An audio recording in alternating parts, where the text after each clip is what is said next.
കഴിഞ്ഞ വർഷത്തെ അതായത് 2023 നീറ്റ് എൻട്രൻസ് പരീക്ഷയിൽ തൻ്റെ നല്ലൊരു വിജയം സാധ്യമാക്കി തൻ്റെ ലക്ഷ്യസ്ഥാനത്ത് അല്ലെങ്കിൽ ആഗ്രഹിച്ച മെഡിക്കൽ കോളേജിൽ അഡ്മിഷൻ സാധ്യമാക്കിയ ഒരു വിദ്യാർത്ഥിനിയാണ് ഫാത്തിമ ഷാന. മലപ്പുറംകാരിയാണ്. അപ്പോൾ ഒരിക്കൽ കൂടി ഫാത്തിമ ബ്രില്യൻ ക്യാമ്പസിൽ എത്തിയിരിക്കുകയാണ്. അപ്പോൾ ഏത് മെഡിക്കൽ കോളേജിലാണ് അഡ്മിഷൻ കിട്ടിയത്, ക്ലാസ്സുകളൊക്കെ തുടങ്ങി എങ്ങനെയൊക്കെ ഉണ്ട്, എക്സ്പീരിയൻസും കാര്യങ്ങളൊക്കെ നമുക്ക് ചോദിക്കാം. ഫാത്തിമ മാത്രമല്ല, ഫാത്തിമയുടെ പേരൻസും ബ്രില്യൻറ്റിൽ എത്തിയിട്ടുണ്ട്. അപ്പോൾ നമുക്ക് ചോദിക്കാം. ഒരു വർഷം ബ്രില്യൻറ്റിൽ റിപ്പീറ്റ് ചെയ്ത ആളാണ്, ഓൺലൈൻ റിപ്പീറ്റേഴ്സ് ബാച്ചിലെ വിദ്യാർത്ഥിയായിരുന്നു. അപ്പോൾ നമുക്ക് കൂടുതൽ കാര്യങ്ങൾ ചോദിക്കാം. ഫാത്തിമ, എന്ത് തോന്നുന്നു, ബ്രില്യൻറ്റിലേക്ക് വീണ്ടും തിരിച്ചു വന്നല്ലേ? ഒരു വർഷം ഇവിടെ ഉണ്ടായിരുന്നു. അത് കഴിഞ്ഞ് നീറ്റിൽ നല്ലൊരു വിജയം കിട്ടി, ഒരു medical college, government medical college admission സാധ്യമാക്കി. വീണ്ടും തിരിച്ച് ബ്രില്യൻറ്റിലേക്ക് വരുമ്പോൾ എന്ത് തോന്നുന്നു? നല്ല സന്തോഷമുണ്ട്. പാരൻസിൻ്റെ കൂടെ ഒരു ഫസ്റ്റ് ഇയർ MBBS സ്റ്റുഡൻ്റ് ആയിട്ട് വരാൻ പറ്റില്ല, ഒത്തിരി സന്തോഷമുണ്ട്. അതിലുപരി ഓരോ സന്തോഷം കാണുമ്പോൾ തന്നെ അതിൽ നമ്മളെ സന്തോഷത്തിനേക്കാൾ കൂടുതൽ അവരെ സന്തോഷം കാണുമ്പോൾ ഒത്തിരി അതിലേറെ അഭിമാനമുണ്ട്. എവിടെയാണ് മോൾക്ക് അഡ്മിഷൻ കിട്ടിയത്? എനിക്ക് മധുര മെഡിക്കൽ കോളേജിൽ. മധുര മെഡിക്കൽ കോളേജിലായിരുന്നു അല്ലേ? അപ്പോൾ എങ്ങനെയായിരുന്നു ഇവിടെ ഓൺലൈൻ റിപ്പീറ്റേഴ്സ് ആയിരുന്നല്ലേ? അതെ അതെ, ഇവിടെ നിന്ന് തന്നെയായിരുന്നു പഠിച്ചതല്ലേ? അതെ അതെ, ഓൺലൈൻ ബാച്ച് ആയിരുന്നു. പക്ഷേ ഫസ്റ്റ് 1 മന്ത് മാത്രമേ ഞാൻ വീട്ടിലിരുന്ന് പഠിച്ചിട്ടുള്ളൂ. പിന്നീട് വീട്ടിൽ റേഞ്ചിൻ്റെ ഇഷ്യൂസ് ഒക്കെ ഉണ്ടായതുകൊണ്ട് ഞാൻ ജോർജ് സാറായിട്ട് കോൺടാക്ട് ചെയ്തപ്പോൾ സരിമോൻ സാറെ ഏൽപ്പിച്ചിട്ട് ആ കെയർ ഓഫിലാണ് ഞാൻ ഇവിടെ എത്തുന്നത്. പിന്നെ അജയ് സാറ് ഹോസ്റ്റൽ എമറാൾഡ് ഹോസ്റ്റലായിരുന്നു. എങ്ങനെയുണ്ടായിരുന്നു ഒരു വർഷത്തെ യാത്ര? വളരെ നല്ലതായിരുന്നു. പിന്നെ ഒത്തിരി ടീച്ചേഴ്സിൻ്റെ സപ്പോർട്ട്, ലൈക്ക് എൻ്റെ ക്ലാസ് ടീച്ചർ ജിഷ മിസ് ഉണ്ടായിരുന്നു, പിന്നെ അജയ് സാർ കോർഡിനേറ്റർ, പിന്നെ സരിമോൻ സാർ, ബിജു സാർ, ഒത്തിരി ടോമി സാർ, അങ്ങനെ എനിക്ക് പറഞ്ഞ് തീർക്കാൻ അറിയില്ല. അവരൊത്തിരി കോർഡിനേറ്റേഴ്സും അവരും പിന്നെ ടീച്ചേഴ്സ്, പ്രൊഫസേഴ്സ് എല്ലാവരും നല്ല സപ്പോർട്ടായിരുന്നു. എന്ത് ഡൗട്ട് ഉണ്ടായാലും ഞാൻ ഓൺലൈനാണെങ്കിലും ഇവിടെ ഇരുന്നാണല്ലോ പഠിക്കുന്നത്. അപ്പോൾ എനിക്ക് ഇവിടെ വന്നിട്ട് പ്രൊഫസേഴ്സ് അതെ അതെ, അവരെ കണ്ട് സംസാരിച്ച് ഡൗട്ട് ക്ലിയർ ചെയ്ത്, പിന്നെ എന്തെങ്കിലും ടെൻഷൻ ഉണ്ടെങ്കിൽ അവരുടെ അടുത്ത് ആ ജോളിയായിട്ട് സംസാരിക്കുമ്പോൾ തന്നെ അത് റിലീവ് ആകുമായിരുന്നു. പിന്നെ ഫ്രണ്ട്സായിട്ട് ഞങ്ങൾ 4 പേരടങ്ങുന്ന ഒരു ഗ്യാങ് ഉണ്ടായിരുന്നു. ഞാൻ ഇവിടെ വന്നപ്പോൾ തന്നെ എല്ലാവരും ചോദിക്കുന്നത് നിങ്ങൾ 4 പേരായിരുന്നില്ലേന്ന്. അപ്പോൾ ആ 4 പേരടങ്ങുന്ന ഗ്യാങ് തന്നെ എനിക്ക് വലിയൊരു സ്ട്രെസ് റിലീവിങ് ആയിട്ടുള്ള. അവർ ഒരാൾ അർച്ചന, അവരിപ്പോൾ കാലിക്കറ്റ് മെഡിക്കൽ കോളേജ് പഠിക്കുന്നുണ്ട്. പിന്നെ ലിസ്ബത്ത്, അവളിപ്പോൾ തഞ്ചാവൂർ മെഡിക്കൽ കോളേജ് പഠിക്കുന്നു. പിന്നെ ജല, അവൾ മഞ്ചേരിയിൽ പഠിക്കുന്നു. ഞങ്ങൾക്ക് 4 പേർക്കും സെയിം മാർക്കാണ് കിട്ടിയത്. അതെ അതെ, ആ ഒന്നിച്ച് ജീവിച്ചത് നീറ്റ് എക്സാമിന്റെ മാർക്കിൽ ഞങ്ങൾക്ക് ഉണ്ട്, ഒരുപോലെയാണ് ഞങ്ങൾക്ക് മാർക്ക് വന്നത്. പിന്നെ ഞങ്ങൾക്ക് അതെ അതെ ഒത്തിരി അതൊക്കെ ഹെൽപ്പ് ചെയ്തിട്ടുണ്ട്. റെഫറൻസിന്റെ ടൈമിലൊക്കെ എന്തെങ്കിലും ഡൗട്ട് ഉണ്ടെങ്കിൽ ക്ലിയർ ചെയ്യാനും ഒക്കെ ഒത്തിരി ഹെൽപ്പ് ചെയ്തിട്ടുണ്ട്. അപ്പോൾ ഈ 4 പേര് സൗഹൃദപരമായി പോകുന്നു. അപ്പം ഒന്നിച്ച് അങ്ങനെ കൂട്ടൊക്കെ കൂടി പഠിക്കുമ്പോൾ ശരിക്കും ഒരാളുടെ ബ്രെയിൻ അല്ല, 4 പേരുടെയും ബ്രെയിൻ. അതെ അതെ, നമുക്കതൊരു എൻജോയ്മെന്റ് ആയിട്ടും കാണാം. ഒരേ സമയം എനിക്ക് പഠിക്കുന്നില്ലെങ്കിൽ അത് പറഞ്ഞു തരാൻ അവരുണ്ടല്ലോ, എൻ്റെ കൂടെ അവരുണ്ടല്ലോ, മനസ്സിലാക്കാൻ അവരുണ്ടല്ലോ എന്നുള്ള എല്ലാവരും 4 പേരും ഒരുപോലെ അത് കരസ്ഥമാക്കിയപ്പോൾ അതിൻ്റെതായിട്ടുള്ള സാറ്റിസ്ഫാക്ഷനും സന്തോഷവും ഒത്തിരി ഉണ്ട്. എങ്ങനെയുണ്ട് മധുര മെഡിക്കൽ കോളേജ്? സൂപ്പറാണ്, അടിപൊളിയാണ്. എനിക്ക് എന്നെ സംബന്ധിച്ച് കേരളത്തിൽ കിട്ടുമായിരുന്നു, ആലപ്പുഴ മെഡിക്കൽ കോളേജ് തൊട്ട് എല്ലാ മെഡിക്കൽ കോളേജ് കിട്ടുമായിരുന്നു. പിന്നെ ശിവൻ സാറാണ് പറഞ്ഞത് ഒന്നും കൂടെ പേഷ്യൻ്റ് എക്സ്പോഷറും കാര്യങ്ങളൊക്കെ നോക്കുമ്പോൾ മധുരയാണ് നല്ലത്. അങ്ങനെ വിചാരിച്ചിട്ടാണ് ഞാൻ മധുരയിൽ എത്തുന്നത്. അതെ അതെ അതെ, ഒത്തിരി നല്ലതായിരുന്നു. ഫുഡായിരുന്നു എന്നെ സംബന്ധിച്ച് ഏറ്റവും വലിയ പേടി. പക്ഷെ എക്സ്പെക്ട് ചെയ്തതിനേക്കാളും ഏറ്റവും നല്ല രീതിയിൽ ഫുഡ് പ്രൊവൈഡ് ചെയ്യുന്നുണ്ട്. പിന്നെ സൂപ്പറാണ്. എല്ലാവരും തമിഴ്നാട് പോയാൽ നിന്റെ ചിന്തി അങ്ങ് തടിച്ചല്ലോ, അങ്ങനെയൊക്കെയാണ് എല്ലാവരും സംസാരം. പിന്നെ ഫ്രണ്ട്സ് ഒത്തിരി നല്ല മലയാളീസ് ഞങ്ങൾ 14 പേരുണ്ട്. അവരും നല്ല കമ്പനിയാണ്, ഒരു ഫാമിലി പോലെ നല്ല രീതിയിൽ നിൽക്കും. പിന്നെ സീനിയേഴ്സ് അവർ നല്ല സപ്പോർട്ടിങ് ആണ്. ഉണ്ട് ഉണ്ട്. ഈ 14 പേരിൽ 10-ലധികം പേരും ബ്രില്യന്റ് തന്നെയാണ്. അതൊരു പേടി ഉണ്ടായിരുന്നു, കാരണം തമിഴ്നാടാണ്, അതർ സ്റ്റേറ്റ് ആണ്, അപ്പൊ അതിൻ്റെതായിട്ടുള്ള പ്രശ്നങ്ങൾ. പക്ഷെ തമിഴിയൻസ് ആയാലും അവരും നല്ല സപ്പോർട്ടിങ് ആണ്. നല്ല പഠിക്കാനൊക്കെ നമുക്ക് MBBS വിചാരിച്ച പോലെ ഒത്തിരി പഠിക്കാനുണ്ട്. പക്ഷെ അവര് നല്ല രീതിയിൽ സപ്പോർട്ട് ചെയ്തിട്ട് എന്ത് ഡൗട്ട് ഉണ്ടെങ്കിലും നമ്മൾ ചോദിക്കാത്ത പ്രശ്നമുള്ളൂ. അവരായാലും പ്രൊഫസേഴ്സ് ആയാലും ഒക്കെ ചോദിച്ചാൽ നല്ല രീതിയിൽ ക്ലാരിറ്റിയിൽ നല്ല രീതിയിൽ ക്ലിയർ ചെയ്ത് തരും. പഠിക്കാൻ കുറച്ച് ബുദ്ധിമുട്ടുണ്ട്, കാരണം ഒത്തിരി ടോപ്പിക്കാണ്, വാസ്റ്റ് ആണ്, ഭയങ്കര എന്താ പറയുക ഇവാപറേറ്റിംഗ് ആണ്. ഒന്ന് പഠിച്ചു വരുമ്പോൾ പിന്നെ ആദ്യം പഠിച്ചത് ഓർമ്മ ഉണ്ടാവില്ല. അങ്ങനെ കവർ ചെയ്യാൻ നല്ല ബുദ്ധിമുട്ടുണ്ട്. പക്ഷേ ഫസ്റ്റ് ടൈം വന്നപ്പോൾ ഉള്ള ആ ഒരു ബുദ്ധിമുട്ട് ഇപ്പോൾ കുറച്ച് മാറിയിട്ടുണ്ട്. അതിനോട് അഡാപ്റ്റ് ചെയ്ത് ആ സമയം കുറച്ച് എടുക്കുന്നുണ്ടെന്നേ ഉള്ളൂ. അഡാപ്റ്റ് ചെയ്ത് വരുന്നുണ്ട്. ഒന്ന് ഇരുന്ന് പഠിക്കുവാണെങ്കിൽ അത് സ്കോർ ചെയ്യാൻ പറ്റുന്നുണ്ട്. സബ്ജക്റ്റ് 3 സബ്ജക്റ്റാണുള്ളത്: അനാട്ടമി, ബയോകെമിസ്ട്രി, ഫിസിയോളജി. പിന്നെ അനാട്ടമി ഡിസെക്ഷനും കാര്യങ്ങളൊക്കെ ആയിട്ട് ഭയങ്കര ഇൻട്രസ്റ്റിംഗ് ആയിട്ട് പോകും, പഠിക്കാനും നല്ല താല്പര്യമാണ്. പിന്നെ ഡിപ്പാർട്ട്മെൻറ്റും കുറച്ചൊരു സ്ട്രിക്റ്റ് ആണ്, അപ്പോൾ ആ ഒരു ലെവലിൽ നമ്മളും പോകും. പിന്നെ ബയോകെമിസ്ട്രി കുറച്ച് റിയാക്ഷനും കാര്യങ്ങളൊക്കെ ആയിട്ട് ബോറിംഗ് ആണ്, എന്നാലും കുഴപ്പമില്ലാതെ പോകുന്നു. ഫിസിയോളജി പിന്നെ വർക്കിംഗ് ഫങ്ഷൻസും കാര്യങ്ങളും ബോഡീനെ പറ്റിയൊക്കെ അറിയുക എന്നുള്ളൊരു താല്പര്യത്തിൽ അതും കേട്ടിരിക്കാൻ നല്ല ഇൻട്രസ്റ്റിംഗ് ആണ്. അങ്ങനെയൊക്കെ ഷാറാണ്, നല്ല ഇൻട്രസ്റ്റിംഗ് ആയിട്ട് ഭയങ്കര നമുക്ക് തന്നെ ഇതെനിക്ക് അറിയണം, ഞാനിങ്ങനെ പഠിക്കുന്നത് ഒരു പേഷ്യൻറ്റിനെ ട്രീറ്റ് ചെയ്യാനാണ്, ഒരു സർവീസിനാണ് എന്നുള്ള ഇത് ഞാൻ പഠിച്ചാലേ അത് നടത്തുള്ളൂ. അപ്പോൾ ആ ഒരു ബോധം ഉണ്ടാകുമ്പോൾ അതൊക്കെ അറിയണം എന്നുള്ളൊരു ആഗ്രഹത്തിൽ നമ്മൾ അപ്രോച്ച് ചെയ്യുമ്പോൾ എല്ലാം നല്ല ഇൻട്രസ്റ്റിംഗ് ആയിട്ട് തോന്നുന്നുണ്ട്. ടീച്ചേഴ്സൊക്കെ എങ്ങനെയുണ്ട്, പ്രൊഫസർമാരൊക്കെ? ഒരു ലാംഗ്വേജ് ബാരിയറിന്റെ പ്രശ്നങ്ങളോ അങ്ങനെ എന്തെങ്കിലും ഉണ്ടോ? ഇല്ല, മെയിനായിട്ട് ഇംഗ്ലീഷാണ് കമ്മ്യൂണിക്കേറ്റിംഗ് യൂസ് ചെയ്യാറ്. പിന്നെ ഹോസ്പിറ്റലിൽ എന്തെങ്കിലും പോകേണ്ട ആവശ്യം ഉണ്ടാകുമ്പോൾ തമിഴ് യൂസ് ചെയ്യും. പിന്നെ ഓൾറെഡി കുറച്ച് തമിഴ് അറിയാമായിരുന്നു, അതുകൊണ്ട് അതൊരു ബുദ്ധിമുട്ടായിട്ട് തോന്നിയിട്ടില്ല. മെയിനായിട്ട് ഇംഗ്ലീഷ് യൂസ് ചെയ്യും, പ്രൊഫസേഴ്സിൻ്റെ അടുത്ത് കമ്മ്യൂണിക്കേറ്റ് ചെയ്യുമ്പോഴൊക്കെ ഇംഗ്ലീഷ് യൂസ് ചെയ്യും. എങ്ങനെ ഈ ഒരു ഡോക്ടർ എന്നുള്ളൊരു ഒരു ജോബിലേക്ക് അല്ലെങ്കിൽ അങ്ങനെ ഒരു അംബിഷൻ ഉണ്ടാവാനായിട്ട് പ്രത്യേകിച്ച് എന്തെങ്കിലും ഒരു കാരണമുണ്ടോ? പേരൻസിന്റെ ആയിരുന്നല്ലേ? എനിക്ക് എന്നെ സംബന്ധിച്ച് എൻ്റെ ഫേവറേറ്റ് സബ്ജക്റ്റ് മാത്തമാറ്റിക്സ് ആയിരുന്നു.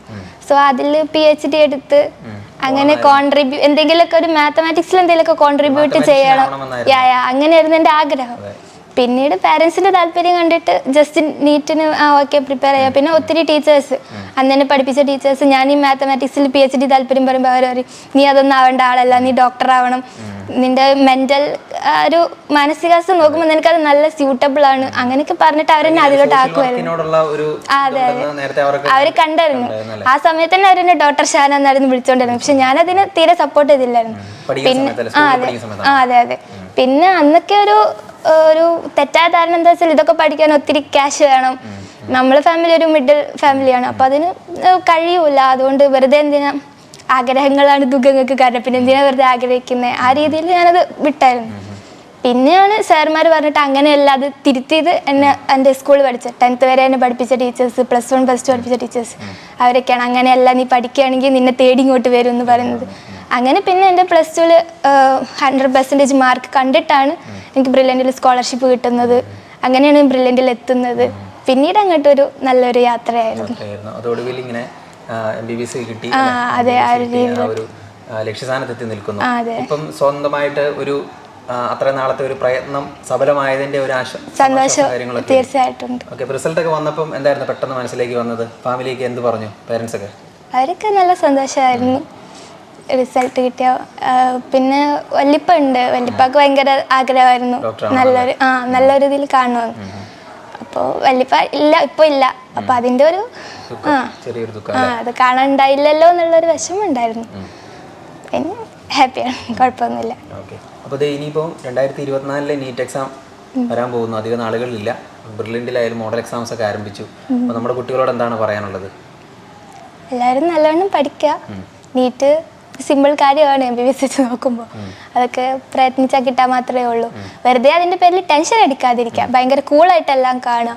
ഒത്തിരി ടെൻഷൻ അടിച്ചിട്ട് എനിക്കൊക്കെ ആ സമയത്ത് ടെൻഷൻ അടിച്ച് ഇല്ലാത്ത കുറേ അസുഖങ്ങളൊക്കെ ഉണ്ടായിരുന്നു, പനി, ജലദോഷം, അങ്ങനെ ഒരുവിധം എല്ലാ ദിവസവും ഞാൻ മെഡിക്കൽ കെയറിലായിരിക്കും. അപ്പോൾ അങ്ങനെ ടെൻഷൻ അടിച്ച് അത്രയും സമയം നമ്മൾ കളയേണ്ട ആവശ്യമില്ല. എല്ലാം കൂളായിട്ട് കണ്ട് കവർ ചെയ്യാൻ മാത്രമുള്ള സിലബസേ ഉള്ളൂ. അത്ര ടഫും അല്ല എക്സാം, ക്വസ്റ്റ്യൻസ് കുറച്ച് ട്രിക്കി ആവും. അതിനെ ആ ഒരു രീതിയിൽ അപ്രോച്ച് ചെയ്തിട്ട് ആ ഒരു രീതിയിൽ കണ്ടാൽ ഈസി ആയിട്ട് ക്രാക്ക് ചെയ്യാൻ മാത്രമേ ഉള്ളൂ. ആ ഒരു ലാഘവത്തോട് കൂടിയിട്ട് എന്ന് വെച്ചിട്ട് അത്രയല്ല, ബട്ട് ഇതൊക്കെ കഴിയാൻ മാത്രമേ കിട്ടും. മുഹമ്മദ് അബ്ദുൽ നാസർ. ഞാൻ ഗൾഫിലാണ്. എവിടെയാണ്? ജിദ്ദയില്. ഇപ്പോൾ വെക്കേഷനിൽ വന്നത്. അതെ, ഞങ്ങള് ഞാൻ വന്നിട്ടുണ്ട്, പക്ഷേ ഇങ്ങോട്ട് ഇതിലേക്ക് വന്നിട്ടില്ല. ഇല്ല വന്നിട്ടില്ല. അവിടെ കുട്ടീനെ കാണാനൊക്കെ വരും. ഹോസ്റ്റലിൽ വന്നിട്ടുണ്ട്. സന്തോഷം എന്ന് വെച്ചാൽ ഞങ്ങളെ ഫാമിലിയിൽ ഇങ്ങനെ ഒരു ഇത് ഡോക്ടർ അങ്ങനെ ഒന്നും ഇല്ല. അതെ തീർച്ചയായിട്ടും. അപ്പോൾ അതിൻ്റെ ഒരു സന്തോഷമുണ്ട് തീർച്ചയായിട്ടും. അതെ അങ്ങനെ. അപ്പം ഫാത്തിമ പറഞ്ഞതുപോലെ തന്നെ ഡോക്ടർ എന്നുള്ള ഒരു ലക്ഷ്യം എത്താനുള്ള കാരണം പേരൻസ് ആണെന്നാണ്. പാരൻസ് ഞങ്ങൾ അങ്ങനെയല്ല, ഒക്കെ ദൈവത്തിന്റെ അതിനൊരു ആശയം കാരണം എന്താണ് അങ്ങനെ ഒരു മോളെ ഡോക്ടർ? അതിന്റെ ഒരൊറ്റ ഉദ്ദേശം പൊതുജനങ്ങളെ സേവിക്കുക. നമ്മൾ കാശോ അങ്ങനത്തെ ഒന്നും ഉദ്ദേശിക്കാതെ ജനങ്ങൾക്ക് സേവനം ചെയ്യുക എന്നുള്ളതാണ് അന്നും ഇന്നും ഇനി അങ്ങോട്ടും ഞങ്ങളൊരു ആഗ്രഹം. അത് ഞാനൊരു ഡോക്ടറാണെന്നുള്ള ഒരു ഗെറ്റപ്പിൽ അല്ലാതെ നിന്നുകൊണ്ട് പൊതുജനങ്ങൾക്ക് എന്താണോ ചെയ്യാൻ കഴിയുക അത് ചെയ്യാൻ സോഷ്യൽ വർക്ക് തന്നെ. Social work.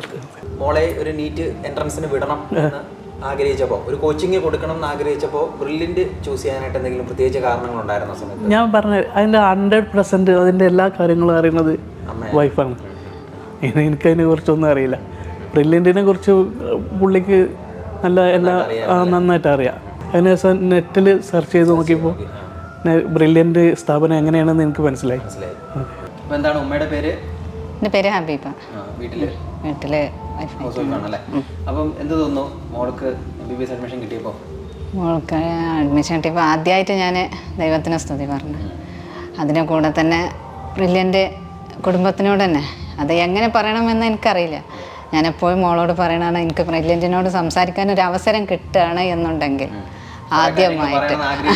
ആദ്യമായിട്ട് ഞാൻ പറയാനുള്ളത്, എനിക്ക് ഏത് സമയത്ത് ആര് വിളിച്ചാലും, ഡോക്ടർ ക്ലിയറൻസിനായാലും എന്ത് കാര്യത്തിനായാലും അവൾ ഏത് സമയത്താണ് വിളിക്കണത്. ഞാൻ ചിലപ്പോൾ അവളോട് പറയും സമയത്ത് വിളിക്കണ്ട എന്ന് പറഞ്ഞല്ല മച്ചേ അവരുണ്ടാവുമെന്ന് പറഞ്ഞിട്ട്, അപ്പോൾ എന്താണോ അവൾ ചോദിക്കേണ്ടത് അതിനെല്ലാം അവർ നല്ല മനസ്സോടു കൂടി യാതൊരു മുഷിപ്പും കൂടാതെ എല്ലാത്തിനും നല്ല സപ്പോർട്ടീവായിട്ടും അവൾ ചോദിക്കുന്ന ക്വസ്റ്റ്യൻസിന് എല്ലാത്തിനും നല്ല ക്ലിയറായിട്ട് ഡോക്ടർ ക്ലിയറൻസ് ചെയ്ത് കൊടുക്കാനും എല്ലാത്തിനും എല്ലാവിധ സപ്പോർട്ടും എല്ലായിടത്തും ബ്രില്യൻറ്റിൻ്റെത് ഉണ്ടായിട്ടുണ്ട്. അവൾ ദൈവത്തിൻ്റെ സഹായം ഉണ്ടായിട്ടാണ്. എന്നിരുന്നാലും ബ്രില്യൻറ്റ് മാത്രമാണ് ഞങ്ങളെ പേരൻസിൻ്റെയും അതിൻ്റെ ഒപ്പം തന്നെ കുടുംബത്തിൻ്റെ എല്ലാവരും നല്ല സപ്പോർട്ടീവാണ് കുടുംബം. എന്നിരുന്നാലും ബ്രില്യൻ്റാണ് അവളെ ഈ രീതിയിൽ എത്തിച്ചു തന്നിട്ടുള്ളത്. അതിന് ഏത് രീതിയിലാണ് അവരോട് കടപ്പാട് നന്ദി പറയണമെന്ന് എനിക്ക് വാക്കുകളില്ല. എല്ലാ നിലക്കും ഇപ്പോൾ ഒരു എൻട്രൻസിന് എവിടെയെങ്കിലും ഒരു കോച്ചിങ്ങിന് വിടണമെന്ന് ഒരു തോന്നല് തോന്നിയപ്പോൾ കൂടുതൽ അതിനെക്കുറിച്ച് പഠിച്ച് ഗവേഷണം നടത്തിയ ഒരാളായിരുന്നു. തീർച്ചയായിട്ടും അതെ, അവളെ ഡിഗ്രിക്ക് വിടണമെന്ന് ഉദ്ദേശിച്ചതാണ്. അപ്പോൾ +2 ഫുൾ മാർക്ക് വാങ്ങിയിട്ട് അവൾ സർട്ടിഫിക്കറ്റ് കൊടുത്തിരുന്നപ്പോൾ ആ സ്കൂളിലെ ടീച്ചേഴ്സാണ് എന്നെ നിർബന്ധിച്ചത്. ഡിഗ്രിക്ക് വിട്ട് അവളെ ഇവിടെ നാട്ടിലൊന്നും ഡിഗ്രിക്ക് വിട്ടുകാണ്ട് അവളെ ജീവിതം പാഴാക്കേണ്ട ആളല്ല അവളെ മുന്നിൽ ഡോക്ടർ ഷാന എന്നല്ലാത്ത ഒരു ഓപ്ഷൻ വേറെ ഇല്ല. അതുകൊണ്ട് നിങ്ങൾ എന്തായാലും അവൾ ആ ഫീൽഡിലേക്ക് വിടണം എന്ന് പറഞ്ഞപ്പോൾ വെറുതെ ഒരു ദിവസം ബ്രില്യൻറ്റിൻ്റെ ഡെമോ ക്ലാസ് കാണാൻ കാരണമുണ്ടായി. വെറുതെ ഇങ്ങനെ അടിച്ചപ്പോൾ കണ്ടതാണ്. അത് കണ്ട ആ സ്പോട്ടിൽ അവൾക്ക് ഇങ്ങോട്ട് പോരണം. ഞാൻ ഒരുപാട് ഒത്തിരി ദൂരെയാണ്, വീട്ടിൽ വേറെ ആരുമില്ല, ഉപ്പ പുറത്താണ്. ഞാൻ ഒരുപാട് പറഞ്ഞു, വേണ്ട മോളെ നമുക്ക് അത് പറ്റില്ല, എനിക്ക് ബ്രില്യൻറ്റിൽ പോകണമെന്ന് പറഞ്ഞാൽ അവൾ തന്നെ ഇങ്ങോട്ട് സാറന്മാരെ വിളിച്ച ആ സ്പോട്ട് മുതൽ എല്ലാവരും നല്ല സപ്പോർട്ടീവായിട്ട് മോൾക്ക് എന്താ വേണ്ടതെന്ന് വെച്ചാൽ നമുക്ക് എല്ലാതും ഇവിടെ ഉണ്ടാവും എന്ന് പറഞ്ഞ് പിന്നെ എല്ലാം അവരായിട്ടാണ്. പിന്നെ ഞാനൊന്നും വന്നിട്ടില്ല. പിന്നെ എക്സാമിൻ്റെ തലേ ദിവസം വരെ അവൾ ഒരു കുടുംബത്തിലൊരു അംഗമായിട്ടാണ് ഇന്നൊന്ന് ഞങ്ങൾ വന്നപ്പോഴും ഇവിടെ എല്ലാവരും ഭയങ്കര സ്നേഹത്തോടെയും വാത്സല്യത്തോടെയും കൂടിയാണ് അവളെ കണ്ടത്. അവൾക്ക് മോള് പഠിക്കുന്ന സമയത്ത് ഉമ്മയായിരുന്നു ഇവിടെ കൂടുതലും വരാറുള്ളത്? ഞാനും അനിയനും കൂടിയാണ് വരല്. കൂടുതൽ 1-2 പ്രാവശ്യം വന്നിട്ടുള്ളൂ. പിന്നെ എല്ലാം ഇവർ തന്നെ, ഇനി ഹോസ്റ്റലിലായാലും ഹോസ്റ്റലിലെ വാർഡന്മാരായാലും എല്ലാവരും അവർ പിന്നെ എമറാൾഡിലുണ്ടായിരുന്ന വാർഡന്മാരൊക്കെ നല്ല സപ്പോർട്ടീവായിരുന്നു. ഇപ്പോഴും എല്ലാം നിൽക്കും. ഇങ്ങനത്തെ ഒരു സ്ഥാപനം ഇങ്ങനെ ഇവിടെ എന്നും നിലനിൽക്കണേ എന്ന് എല്ലാ സമയത്തും ദൈവത്തോട് പ്രാർത്ഥിക്കാൻ ഞാൻ ബാധ്യസ്ഥയാണ്.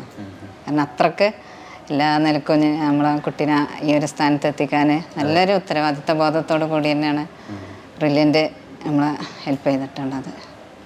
അപ്പോൾ നമ്മളെ ഒരിക്കൽ കൂടി ഓൾ ദി ബെസ്റ്റ്. ഇനിയുള്ള ഒരുപാട് പഠിക്കാനുണ്ടെന്നറിയാം. അപ്പോൾ ഇതെല്ലാം പഠിച്ച് ആഗ്രഹിച്ച ഒരു ലക്ഷ്യത്തിലെത്തി കഴിയും വീണ്ടും ബ്രില്യൻറ്റിലേക്ക് വരണം, എല്ലാവരെയും വന്ന് കാണണം. ഏതെങ്കിലും സ്പെഷ്യലൈസേഷനെ കുറിച്ചൊക്കെ അങ്ങനെ എന്തെങ്കിലും മോഹങ്ങളോ ആഗ്രഹങ്ങളോ ഇപ്പോൾ ഉണ്ടോ മനസ്സിൽ? ഇല്ല, ഇപ്പൊ ഞാൻ LKG കുട്ടിയാ. ഇപ്പൊ എല്ലാം ഒരുപോലെയാണ് എൻ്റെ മുന്നിൽ മനസ്സിൽ. ഓക്കെ, അതൊക്കെ പോകെ തീരുമാനങ്ങൾ എടുത്ത് പോകാൻ. അപ്പോൾ ഒരിക്കൽ കൂടി ബ്രില്യൻറ്റിലേക്ക് വരണം, വീണ്ടും ഫാമിലിയെ കൂട്ടി ആ ഒരു ലക്ഷ്യത്തിലെത്തി കഴിഞ്ഞതിന് ശേഷം വീണ്ടും വരിക, എല്ലാവരും കാണുക. അപ്പോൾ ഇനിയുള്ള ഭാവി ജീവിതത്തിലും ഇതുപോലെ വിജയങ്ങൾ ഉണ്ടാവട്ടെ എന്ന് ഞങ്ങൾ ആശംസിക്കുകയാണ്. അപ്പോൾ ഒരിക്കൽ കൂടി all the best. Thank you sir. Entrance സംബന്ധമായ വാർത്തകളും അപ്ഡേഷനുകളും ഏറ്റവും വേഗം ആധികാരികമായി അറിയാൻ ബ്രില്യൻറ്റ് സ്റ്റഡി സെന്റർ പാല യൂട്യൂബ് ചാനൽ സബ്സ്ക്രൈബ് ചെയ്യുക. ബെൽ ഐക്കൺ അമർത്തുക. ഈ വീഡിയോ മറ്റ് സുഹൃത്തുക്കളിലേക്കും ഷെയർ ചെയ്ത് നൽകുക.